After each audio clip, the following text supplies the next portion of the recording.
Hello दोस्तों, क्या हाल चाल। मैं विपुल राम शर्मा एक बार फिर आप लोगों का स्वागत करता हूं आपके अपने इस परिवार ऑफिशियल वीआईपी क्लासेस में। दोस्तों, बात करते हैं आज के बारे में। देखें जरा, एक बेहतरीन सा टॉपिक मैं लेकर आया हूं 10th बायोलॉजी सीबीएसई के लिए। देखें जरा पर अगर हम बात करें, देखिए लास्ट टाइम में मैंने आपको बता दिया था कि प्रोसेस कैसे कैसे होता है, लाइफ प्रोसेस यहाँ पर चल रहा था। ठीक है, काफी सारी जानकारी मैंने इसकी आपको बता दी थी। दोस्तों, बात करते हैं आज के बारे में। तो डाइजेशन से आगे की हम कुछ बातें बताते हैं कि कोई भी पार्टिकल कैसे कैसे अपना डाइजेशन करता है फूड का, यानी हम फूड को खाते कैसे हैं। सिंपल अगर हमसे पूछा जाए कि भाई हम लोग फूड कैसे खाते हैं, तो देखना जरा सीधी सी बात है भाई, अगर हमारे फूड मान लीजिए सीधी सी बात है, हमारे सामने का बर्गर रखा हुआ है। ठीक है, और बर्गर अगर सामने रखा हुआ है तो मुंह में पानी आना लाजमी है। ठीक है, बर्गर को आपने उठाया और उठा के कहां पर रखेंगे? ऐसा थोड़ी, अगर बर्गर आपको खाना होगा तो अगर आपके मुंह में बर्गर या पिज्जा को देख के पानी आ रहा है तो आप क्या करेंगे? बताना। ये थोड़ी बर्गर को उठा और कान में घुसा लिया। बोलो, ऐसा करोगे कि नहीं करोगे? नहीं, हमें पता है उसको कहाँ रखना है, जिससे कि हमारी जो इच्छा है अंदर की वो शांत हो जाएगी। अगर बर्गर हमारे सामने तो क्या करेंगे? बर्गर को उठा के मुंह में ले ले, मुंह में काटना स्टार्ट करेगा, खाना स्टार्ट कर देंगे। सीधी सी बात ये है, यही तरीका है। आपने देखा होगा जो एनिमल्स होते हैं वो भी क्या करते हैं, उनमें भी इतना दिमाग होता है कि अगर उनको भूख लग रही है तो सीधी बात है कि खाने को या पेड़ पत्ते जो भी उनको खाना वाना खाना है, उनको उठा के कहाँ रखना है? अपने मुंह के अंदर रखना है और फिर इसको दांतों से चबा करके उसको पेट के अंदर तक पहुंचाना है। सीधी बात है। तो बस तो बात करते हैं। अब देखिए, जिनके अंदर हमारे जैसे हम हैं मल्टी सेलुलर, बहुत सारी सेल्स हैं, बहुत सारे ऑर्गन्स हैं, सब अपना अपना काम करते हैं, फूड को अच्छे से डाइजेस्ट करा लेते हैं। लेकिन जिनके अंदर केवल एक ही ऑर्गन होता है, यानी यूनिसेलुलर जो ऑर्गेनिज्म होते हैं, उनमें क्या क्या होता है, दोनों का न्यूट्रिशन हम यहाँ पर स्टडी करेंगे। समझ में आ रही है बात या नहीं? तो देखना जरा, अगर मैं बात करूं आपको, अगर यहां से बच्चा लोग मैं बात करता हूं, अगर मैं बात करूं ऑर्गेनिज्म, तो यहां से एक बात ध्यान रखेंगे आप, क्या कि जो ऑर्गेनिज्म होता है ये कितने पार्ट में डिवाइड होता है। अगर यहां से मैं पूछूं आपसे, देखना जरा, दो टाइप इसकी यहां से हो जाती है। एक तो हो जाता है यूनिसेलुलर, ठीक है, और एक हो जाता है,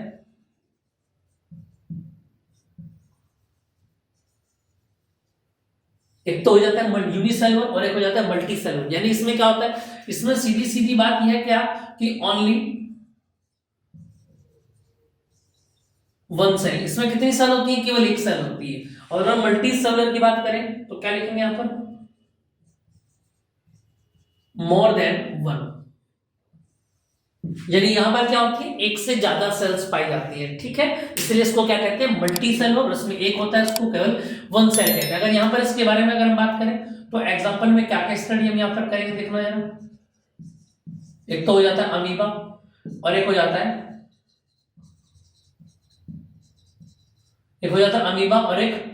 और एक पैरामीशियम। अगर हम इसके बारे में बात करेंगे तो जितने भी एनिमल्स होते हैं, या फिर आप सीधी बात कहें क्या, ह्यूमन बींग्स या फिर एनिमल्स,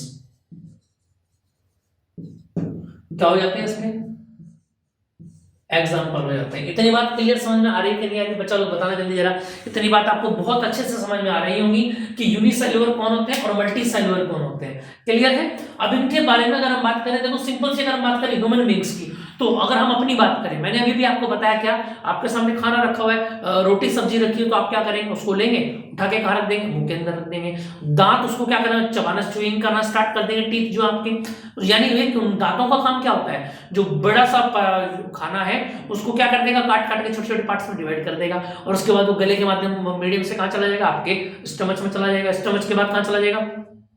लीवर, किडनी, ये सारे के सारे फंक्शन अपना अपना, स्मॉल इंटेस्टाइन, लार्ज इंटेस्टाइन, सारे अपना अपना काम करके क्या कर लेंगे? उसके अंदर से जितने भी आपके यूजफुल विटामिन होते हैं, फैट्स होते हैं, जितने भी चीजें होती हैं, सब कुछ कार्बोहाइड्रेट उसके अंदर से निकाल लेंगे, चूस लेंगे उसके अंदर से। ठीक है, और जब वो बिल्कुल खत्म हो जाएगा, खराब जो हो जाएगा, उसको क्या करेंगे आप? उसका फ्रेश होने के माध्यम से बाहर निकाल देंगे रेक्टम के थ्रू। क्लियर बात समझ में आ रही है कि नहीं आ रही है बात समझ में? यहां तक आपको बात समझ में आ गई होगी। ठीक है, चलिए अब देखो, जितने भी सारे जब यूजफुल चीजें आपने निकाल ली उसके अंदर से, तो जो पार्टिकल बचा उसमें से तो बेकार स्मेल आनी है कि नहीं आनी है? समझ में आ रही है बात या नहीं? तो सिंपल सी बात है। अब बात करते हैं आगे, यहां की बात करते हैं अमीबा और पैरामीशियम में क्या होता है। देखो, अमीबा और पैरामीशियम केवल एक यूनिसेलुलर होता है, सेंटर होता है केवल उसमें, उनमें न्यूक्लियस तो होता है ना। अब वो न्यूक्लियस ही क्या करता है, देखो हम उसके अब इनके बारे में स्टडी करेंगे, एक एक करके दोनों को स्टडी करते हैं। देखिए जरा,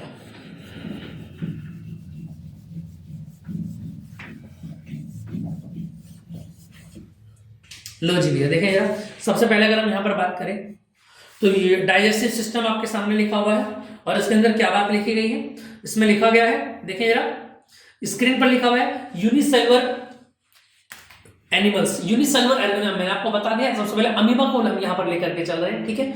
देखें जरा, in these animals the entire process of nutrition is performed within a single cell, यानी ये जो ऑर्गेनिज्म होते हैं ये कैसे होते हैं, सिंगल सेल के होते हैं, ठीक है, like amoeba, paramecium etcetera. Nutrition amoeba, amoeba के बारे में यहाँ पर बात स्टार्ट करें, देखें ना, एन अमीबा इज देखो अमीबा के बारे में एक बात आप और जानते होंगे क्या, कि अमीबा की कोई शेप नहीं होती है, कोई साइज नहीं होता है, सीधी बात समझ में आ गई। नॉर्मली कहां पाया जाता है, देखो आपने देखा होगा कई बार कि पानी में जो पेड़ पौधे उग जाते हैं उनकी जो रूट्स होती हैं, उनकी रूट्स को जब आप हटा करके देखेंगे तो वहां पर आपको ये ऑर्गेनिज्म मिलता है, छोटे छोटे ऑर्गेनिज्म मिलता है अमीबा। अब ये खाना कैसे खाता है, कैसे अपनी ग्रोथ करता है, इसको हम यहाँ पर स्टडी कर रहे हैं, और इसकी ग्रोथ कैसे करता है इसी को न्यूट्रिशन नाम दिया गया है, ठीक है। चलिए बात करते हैं आगे। Amoeba is a unicellular animals that does not possess specialized organ for the process of nutrition। ये अपने खाने को पचाने के लिए कोई स्पेशल अपने पास ऑर्गन या बॉडी पार्ट नहीं है इसका, ये जो इसकी बॉडी है यही इसको क्या करेगी, इसको डिस्ट्रॉय करेगी इसके फूड को, ठीक है। Of nutrition these animals have no digestive tract, इनके पास कोई डाइजेस्टिव ट्रैक भी नहीं होता है हमारी तरह। The process by which it obtain food is called phagocytosis, यानी कि सेल्फ फीडिंग जिसको आप बोलते हैं। क्लियर बात समझ में आ गई। अब देखते हैं इसका प्रोसेस क्या क्या, देखिए इसके प्रोसेस के 3 से 4 पार्ट हैं, इन पार्टों को हम एक एक करके स्टडी करेंगे। देखिए जरा, सबसे पहला बताया गया क्या, इंगेशन। इंगेशन क्या होता है, देखिए जरा अभी स्क्रीन पर मैं आपको एकदम से क्लियर करके दिखा दूंगा कि ये क्या क्या बताया जा रहा है, पहले इसको एक बार देख लें आप। इंगेशन में क्या क्या बताया गया, it likes a टिनी bag of jelly surrounding by plasma membrane, ठीक है, and moves by changing its shape, ये अपनी शेप को चेंज करता है। और देखो अमीबा को जैसे ही खाना दिखता है ना, देखो मैं आपको एक बात यहां से क्लियर कर देता हूं, हालांकि डायग्राम में भी मैं आपको दिखाऊंगा। जैसे कि अगर मैं बात करूं, ये अमीबा क्या है, ये अमीबा का शेप है, ठीक है।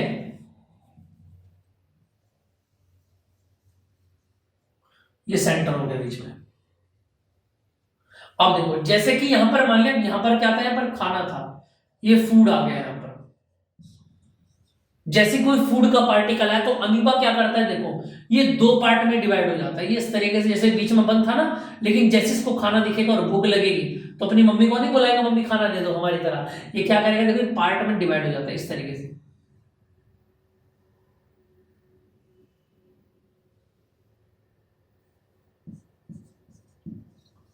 फिंगर लाइक स्ट्रक्चर, ये इसको अपने कब्जे में लेने के लिए कैसी स्ट्रक्चर बना लेता है, ये ऐसी फिंगर, जैसे फिंगर से आप किसी चीज को पकड़ते हैं ना, बिल्कुल ऐसी ही स्ट्रक्चर ये बना लेता है, और फिर इसके बाद ये अपने अंदर ले जाएगा। क्लियर आगे बात समझ में, ये सारे पार्ट में इसके अंदर पड़ेंगे। देखिए जरा स्क्रीन पर सबसे पहले लिखा हुआ है, देखिए जरा इट लाइक्स अ टिनी, अच्छा आगे देखिए जरा, and moves by changing its shape, it is no mouth and the entire surface can be used, ये पूरे के पूरे अपने सरफेस को यूज करता है अपने फूड के सेग्रेशन के लिए, ठीक है। Can be used for the ingestion of food, it ingest food with the help of pseudopodia, pseudopodia, ठीक है, यही जो मैं आपको बता रही हूं, जो मैंने आपको बताया, ठीक है। When a food particle comes to amoeba, a finger like and extensions of cell surface, pseudopodia जिसको आपने बोला, ये वाला है, ठीक है, फ्यूजेस ओवर द फूड, ये फूड के ऊपर फ्यूज हो जाता है, फूड को कवर कर लेता है, and finally envelopes it completely, और तुरंत क्या कर लेता है, इसको अपने पाले में ले लेता है, अपने अंदर ले जाता है, ठीक है। और फिर इसके बाद उलट पुलट करना स्टार्ट कर देता है। आ रही है कि नहीं आ रही है बात समझ में, बताना है, स्क्रीन आप लोगों को क्लियर है एकदम, चलो बढ़िया है, समझ में आ रही होगी आपको बात, ठीक है। चलो ये समझ में आया आपको किस तरीके से ये इसको क्या बोलेंगे, पिस्यूडोफोडिया बोलेंगे, ठीक है। बात करते हैं नंबर 2, डाइजेशन में क्या क्या आता है। Inside the food vacuoles, food is broken down into small soluble molecules, ठीक है, ये छोटे छोटे पार्ट्स में सब डिवाइड कर देते हैं, इसी को आप डाइजेशन बोलते हैं। एब्सॉर्प्शन में क्या क्या लिखा गया, amoeba has no blood system to carry digestive food, small soluble molecules are then readily absorbed by cytoplasm, ये जो चारों तरफ की लेयर होती है ना, इसको साइटोप्लाज्मा बोला गया, और ये क्या कर लेती है, उसमें से खींच के जितने भी अपने काम की चीजें होती हैं वो सब कुछ उसके अंदर से खींच के निकाल लेती हैं। समझ में आ गई बात है नहीं, जैसे हमारी बॉडी में फूड जाने के बाद क्या करता है, अब मान लिया तुमने बर्गर खा लिया, बर्गर को तुमने खा लिया, सॉरी, हाँ, बर्गर तुम्हें थोड़ी खाएगा, तो हमने बर्गर को खा लिया बेटा, और बर्गर पेट में चला गया। अब जैसे लीवर के पास गुजरा तो लीवर क्या देखेगा कि इसमें कोई कार्बोहाइड्रेट कुछ काम की चीज हो तो मैं निकाल दूं, लेकिन उसने देखा ये तो बर्गर है, और बर्गर में तो कुछ भी नहीं है समझ रहे हैं, बर्गर में कुछ काम की चीज थोड़ी होती है, खाली बेकार है, चिकना ही तो है, आगे भेज देगा। फिर उसके बाद किसी और के पास जाएगा, है पेनक्रियास के पास है, पेनक्रियास भी कुछ निकालना की सोचेगा, इसके अंदर से मैं भी कुछ निकाल लूँ, 2-4 विटामिन ए बी सी जो भी हो, उसने कहा अच्छा तो बर्गर है, इसको तो भेज दो भैया आगे। तो कुछ चीजें बेकार की भी होती हैं जिन्हें हम बेकार में सुख में खा लेते हैं। समझ में आ गई बात या नहीं? बाकी ये बहुत ज्यादा हार्मफुल होती है हमारी बॉडी के लिए। अगर इनको ढंग के तरीके से बनाया जाए तो ये यूजफुल भी हो सकती है ना, लेकिन अगर ढंग के तरीके से बनाएंगे तो आप लोगों को टेस्ट नहीं आएगा, है समझ में आई बात या नहीं? और टेस्ट नहीं आएगा तो आप खाएंगे नहीं।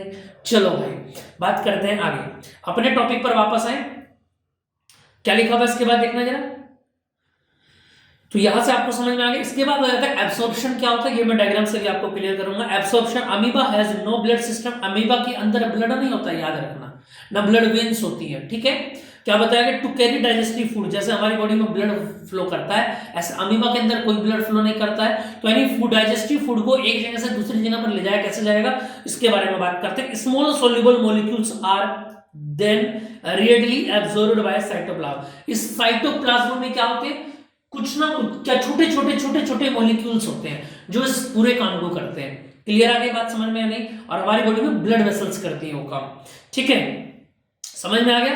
तो कौन एब्जॉर्ब करता है? साइटोप्लाज्म। अब आपसे ऑप्शन में भी पूछ सकता है कि अमीबा के अंदर डाइजेस्टिव फूड को एब्जॉर्ब कौन करता है, तो स्मॉल मॉलिक्यूल्स इन साइटोप्लाज्मा। ये यहां से ही बेटा क्वेश्चन बनेंगे, अलग से कुछ भी तैयार करने की जरूरत आपको नहीं है। बाकी एमसीक्यू के लिए एक अलग सीरीज मैं आपको बना के दूंगा, ठीक है, चाहे मैं अपलोड करा दूंगा, आप वहां से भी उसको स्टडी कर सकते हैं, ठीक है। चलिए बात करते हैं आगे। एसिमिलेशन में क्या बताया गया? The absorbed food is used to obtain energy throughout the process of respiration and their other metabolism activity to growth, ठीक है। एसिमिलेशन का मतलब जितने भी पार्टिकल उन सबको निकाल लेते हैं, बाकी के आगे को भेज देते हैं। एगेशन क्या होता है? एगेशन क्या है? ये बेकार, ये वो फूड है जिसको आप बॉडी से बाहर निकाल रहे हैं, जो किसी काम कर रही है ना। तो देखिए जरा, amoeba has no excretory organ for removing the undigested. जैसे हमारे पास ऑर्गन होते हैं जिससे हम फूड, जो अनडाइजेस्टेड फूड होता है उनको फ्रेश होने के माध्यम से रेक्टम से बाहर निकाल देते हैं, लेकिन अमीबा में ऐसा कोई पार्टिकल नहीं होता, ना उनके पास कोई ऑर्गन दिया हुआ होता है, ठीक है। This undigested food material is removed by cell membrane which reputes suddenly at any place and eliminated this food। ये फूड को क्या करती है? एलिमिनेट कर देती है। दोस्तों देर ना करते हुए उसके डायग्राम को मैं आपको दिखाता हूँ, ठीक है, और डायग्राम में आपको चीजें और थोड़ी सी ज्यादा क्लियर हो जाएंगी। देखें स्क्रीन पर आपको एक डायग्राम दिखाई दे रहा होगा, और डायग्राम में सबसे पहले वाले डायग्राम को देखें, क्या दिखाया गया? देखें यार, सबसे पहले डायग्राम में इंडिकेशन दिखाया गया, ऊपर वाला जो पार्ट ऐसे बना हुआ है, देखो ऊपर बना हुआ है, ऊपर वाले पार्ट में क्या बना हुआ है? इस तरीके से दो उंगलियां बनी हुई जिनके बीच में क्या आ जाता है? फूड पार्टिकल है, उसको प्सुडोपोडिया बोलते हैं। अमीबा नीचे है, उसके बाद फॉर्मिंग फूड वैक्यूल्स। वैक्यूल्स कब होगा? जब ये बंद हो जाएगा। जब तक ये खुला था तो उसका प्सुडोपोडिया बोलते हैं, और जैसे ये बंद हो जाएगा तो क्या बन जाएगा? ये वैक्यूल्स, फूड वैक्यूल्स बन जाएगा, क्योंकि फूड इसके अंदर अब आ चुका है, इसके कब्जे में आ चुका है, ठीक है। सी देखते हैं इसका डाइजेशन में क्या बताया गया? Engulfed food with in the food vacuoles, ये अंदर चला गया, बाहर नहीं आ सकता, ठीक है। उसके बाद एसिमिलेशन में क्या होता है? ये मिक्स हो जाता है साइटोप्लाज्मा के साथ, और एगेशन में क्या होता है? जितना भी पार्टिकल होता है उनको बाहर कर दिया जाता है। आगे कि नहीं आगे बात समझ में बताना यार, यहाँ तक की बात क्लियर है कि नहीं है? इतनी बात क्लियर है। चलो जी, इसके बाद नेक्स्ट बात पर आ जाते हैं। अब इसका छोटा भैया मिलता है पैरामीशियम, इसके बारे में ज्यादा स्टडी आप लोगों को नहीं करना है, फिर भी मैं डायग्राम से आपको क्लियर करा देता हूँ। देखिए जरा, पैरामीशियम की अगर हम बात करें तो बाहर के लेयर क्या होता है? सिलिया होते हैं, food formation of food vacuoles के अंदर होते हैं, ठीक है। अब देखिए पैरामीशियम के आउटसाइड एरिया में आपको क्या मिलता है? फूड पार्टिकल मिलता है, ये जो आपको दिखा रखा है वॉयलेट कलर का, ये इसके पास जैसे आएगा तो सिलिया जो ये डायग्राम दिखा रखा है, और साइटोसोम जो ये पाथ होता है इससे अंदर ले लेता है इस पार्टिकल को, और फूड वैक्यूल्स के अंदर क्या हो जाता है? बंद हो जाता है, और जब तक इसको अंदर ये अंदर खाता रहता है, जब तक इसके अंदर से प्रोटीन विटामिन सब मिलते रहते हैं, और फिर इसके बाद क्या कर दिया जाता है? इसके वेस्ट प्रोडक्ट को बाहर फेंक दिया जाता है। आ रही है कि नहीं आ रही बात समझ में? ये डायग्राम भी आपको दिख रहा होगा, इसको बहुत अच्छे से तैयार करना। समझ में आ गई बात? इतनी बात क्लियर है। तो आज का हमने क्या बताया आपको? न्यूट्रिशन इन, क्या बताया मैंने आपको? यूनिसेलुलर के अंदर बताया, अमीबा में कैसा होता है, पैरामीशियम में कैसा होता है, दोनों ही लगभग सेम है, बस स्ट्रक्चर थोड़ी सी डिफरेंट है। तो दोस्तों कमेंट जरूर करें आपको आज की क्लास कैसी लगी। मिलते हैं नेक्स्ट क्लास में, बने रहिए हमारे साथ, अपनी मेहनत में चार चांद लगाते रहिए। जय हिंद।